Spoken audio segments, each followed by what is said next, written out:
Hey Mac Performance, welcome back to our weekly live.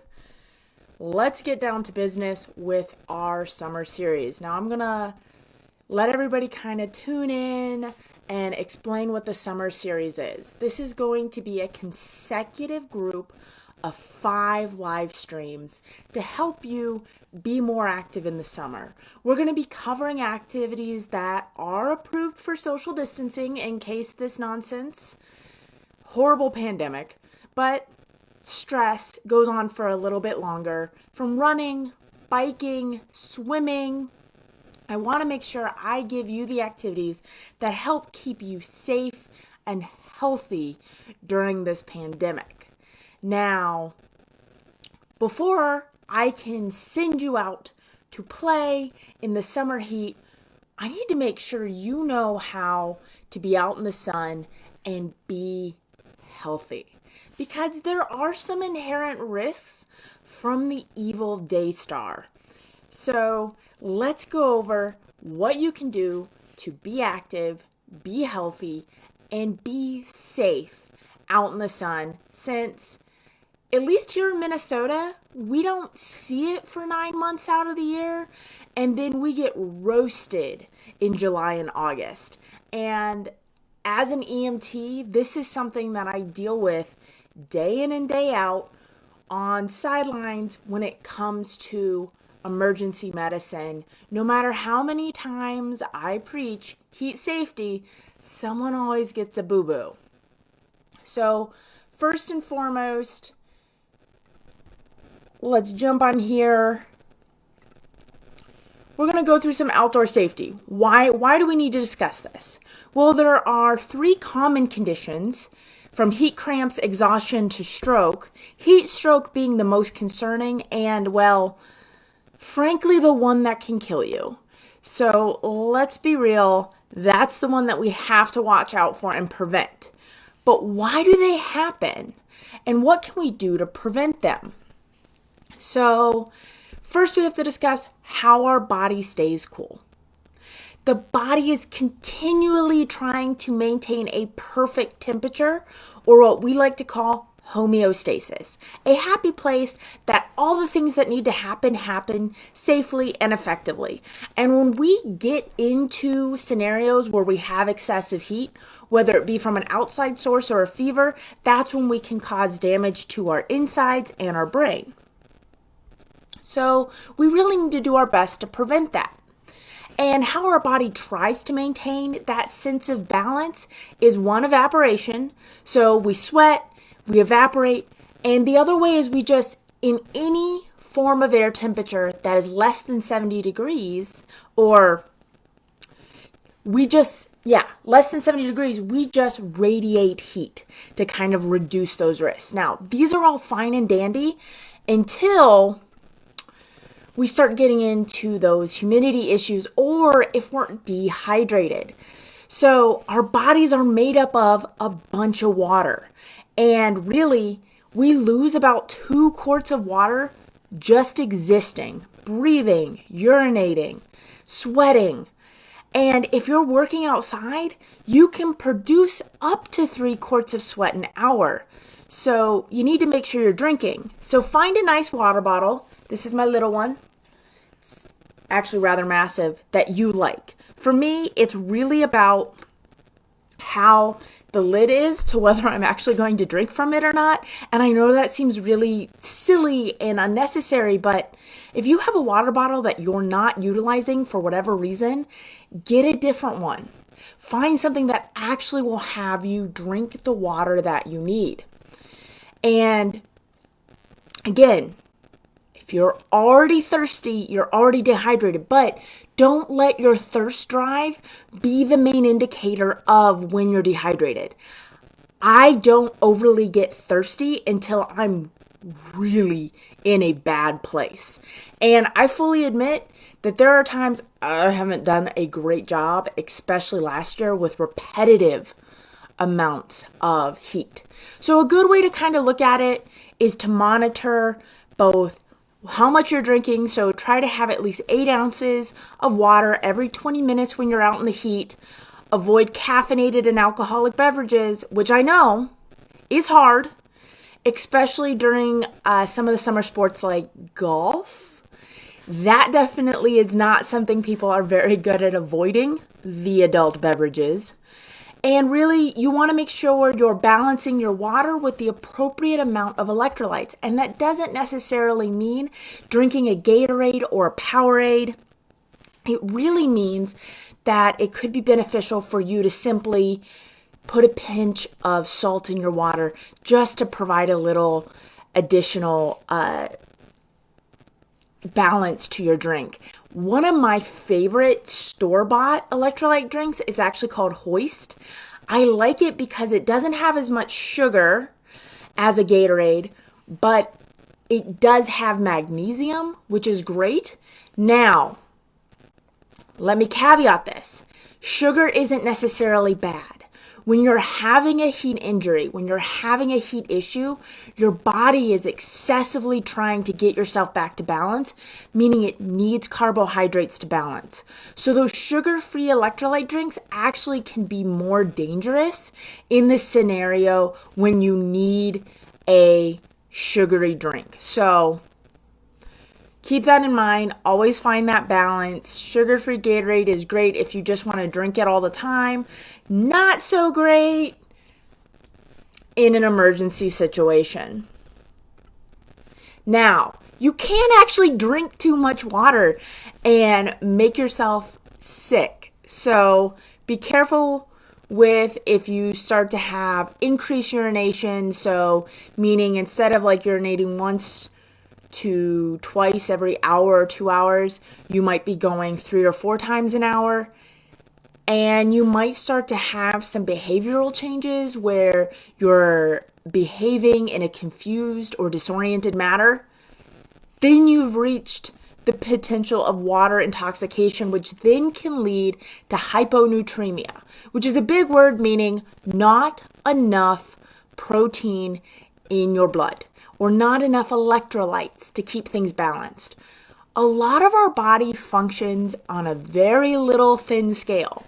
And when we flush our system with a bunch of water, we can cause our heart to beat irregularly. We can cause muscles to spasm differently.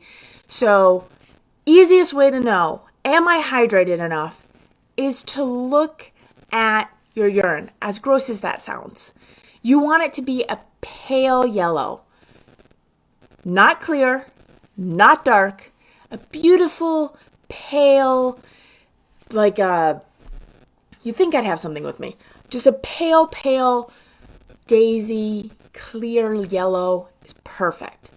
And if you start to experience any of these symptoms, especially if you look at the last one, seizure and unresponsiveness, 911. Just gonna say it, 911. But it's something to be considerate with.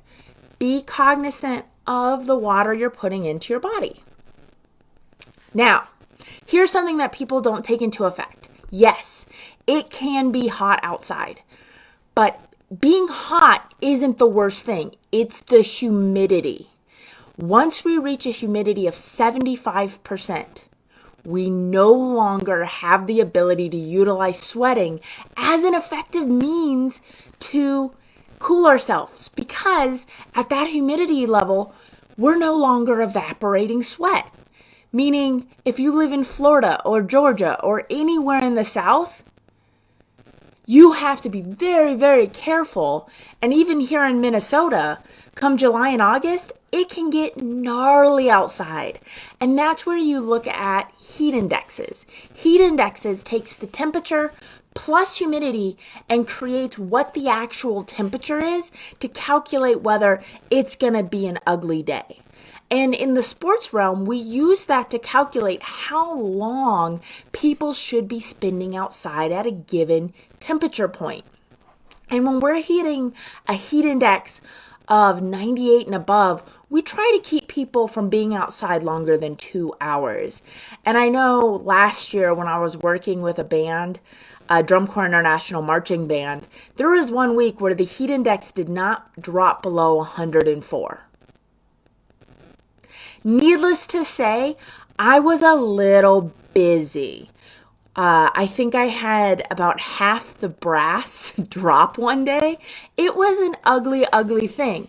And it was all because of the humidity compounding the heat that we really just started to have some major injuries.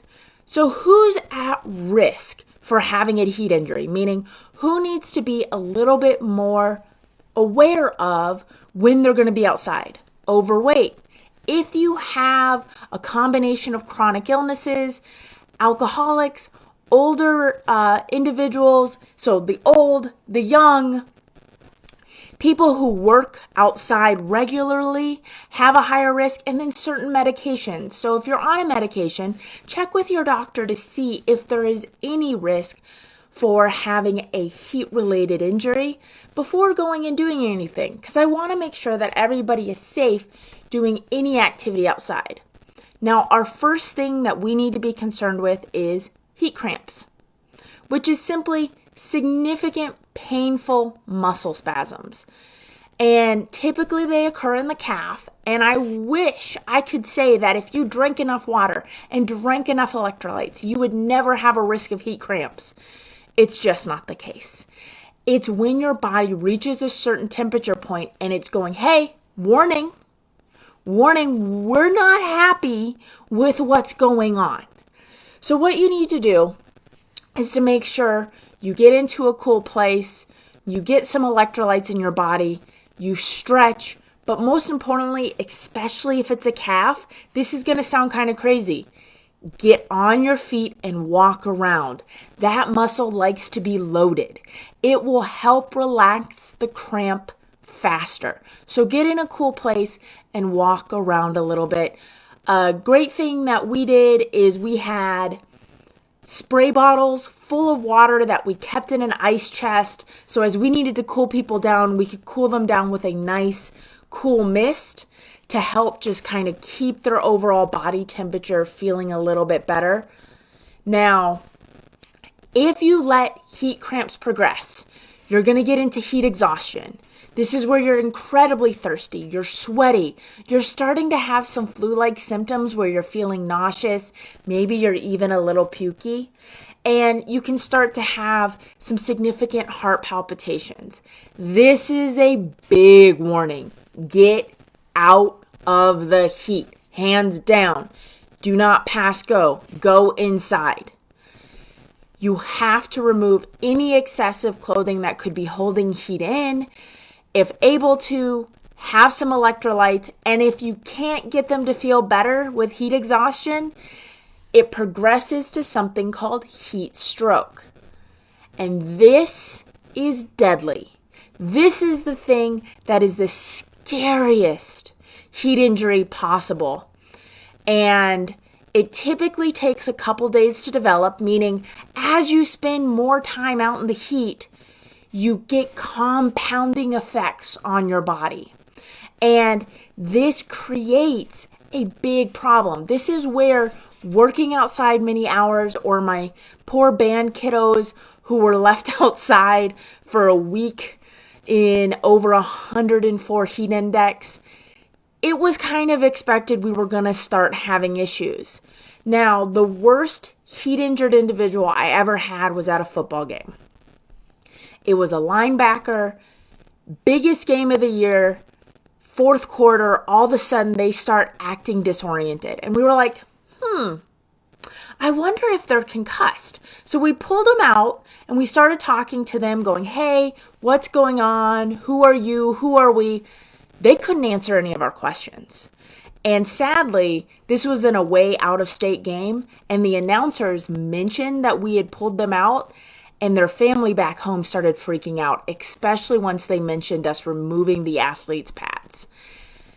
And once we got the athlete out of the pads, they started to kind of slip in and out of consciousness. It was a very scary scenario. So based off the fact that we're fourth quarter in a football game, they're dry under their pads, out of state, we were actually down in Atlanta. It was a scary, scary thing. We doused the athlete in ice, cooled them for about 3 minutes, to all of a sudden they just took a deep breath, looked around and went, uh-oh, I made a mistake. And we're like, a little bit. What quarter are you in, bud? And they responded they were in the second quarter, which was 2 quarters off considering we were in the fourth. So needless to say, they were done. Sent them inside to cool down with a person to sit with them and monitor them. Contacted their family, let them know everything was okay. But it was terrifying. And if they hadn't responded as quickly as they did, they would have been going to the hospital. So what we're looking for is extremely hot, dry skin and that altered mental status, that altered status where we're asking them where they are, who they are, and they're either not answering our questions or they're answering them wrong. So we're using that as an indicator for what we need to do, which is immediately cool them down. You want to place ice packs in areas that help cool the entire body. Armpits, back of the neck, groin, abdomen. We're trying to get their entire central system as cool and as fast as possible. So we're looking for the more shallow blood vessels so we can get the blood cool. Now, could you just toss them in an ice bath? Yes, but I wouldn't advise doing that unless you had someone who is trained and knows how to use an AED.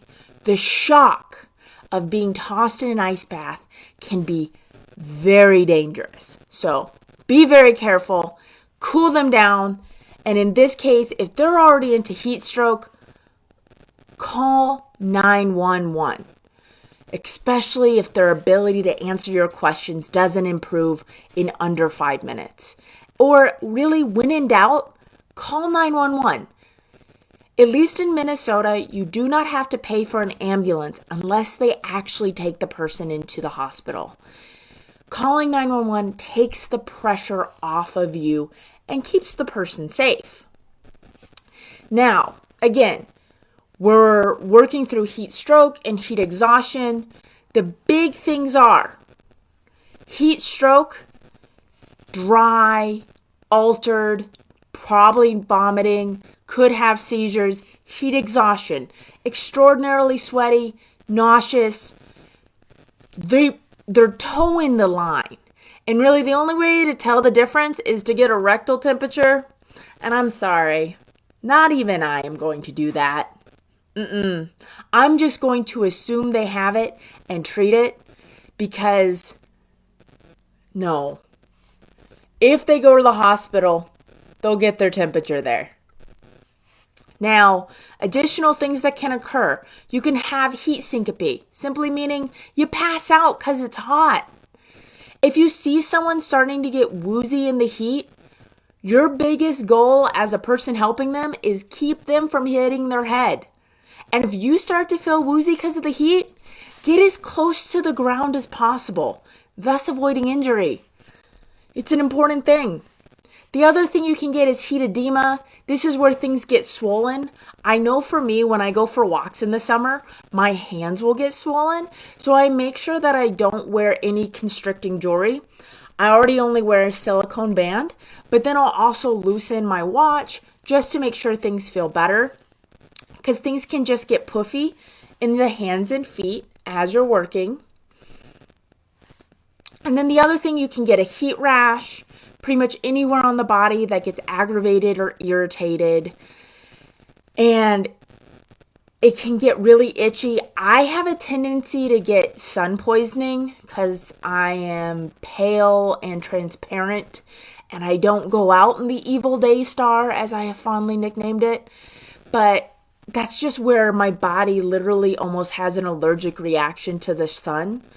Now, you can get minor reactions to the heat rash where you're just having itching where maybe you were wearing an extra layer of clothing, but it's just something to be cognizant of. Now, does anybody have any questions? I kind of ran through that really quickly. I wanted to make sure that, one, before I tell you how to go out and have fun in the sun during the summer series, you're safe and comfortable and able to take care of yourself and know what to do if you're out with something and something doesn't go right. Occasionally, even the best of us can get sick. So if you have any questions or have a sport you want to hear about, our lineup is going to be running, swimming, golfing, and cycling. And granted, some of those can be combined into the crazy people who do triathlons where they bike, cycle, and run all at once. I mean, I like to swim. I like to ride a bike. I like to golf. Running is probably my least favorite on the list, and it is a very healthy pastime. I come from a family, I'm not going to say a family, I come from a runner. My father is an avid runner and still runs 4 or 5 miles a day. It's kind of insane. But if you have any questions, go ahead and comment below. If you're watching this on replay, go ahead and hashtag replay. Next week, we will be covering running, or at least how to start running safely. Because a lot of people go out and attempt to do a couch to 5K, and it hurts, or they get shin splints, and things just don't go well, and you give up. And I want to make sure that no matter what activity you decide to start this summer, you're able to do it safely and have fun doing it. This is a great year to start something new, especially an outdoor exercise activity, since we have extra time, since most of us aren't commuting right now. Little bit not commuting, but I haven't seen any questions yet. I hope this was information beneficial. If you would like the PowerPoint just for review, go ahead and send me your email and I will drop you the PowerPoint. I will set up a landing page for you to submit to get the PowerPoint. That way you just have it in case you want to reference it or need to remember something. Otherwise, our live videos are always kept on our Facebook page, and I also upload them to our YouTube page. I try to keep them in a nice designated folder so they're easy to search through. And with that, I hope this was informative and you have a wonderful evening. And remember, here at Mobility, Agility, Chiropractic Performance, we're trying to get you better faster, keep you better longer, because no one has time to be sidelined, especially in the summer. So have a wonderful evening. We'll see you next week at 6:30 Central to go over how to start running and do it safely and have fun. Have a good evening. And if you're in Minnesota, go outside. It is so nice. Go outside and enjoy it. To keep up to date with future content, please click subscribe. Additional information is found in the description of this video. All information, content, and material of this video is for information purposes only and are not intended to serve as a substitute for the consultation, diagnosis, and/or medical treatment of a qualified physician or healthcare provider.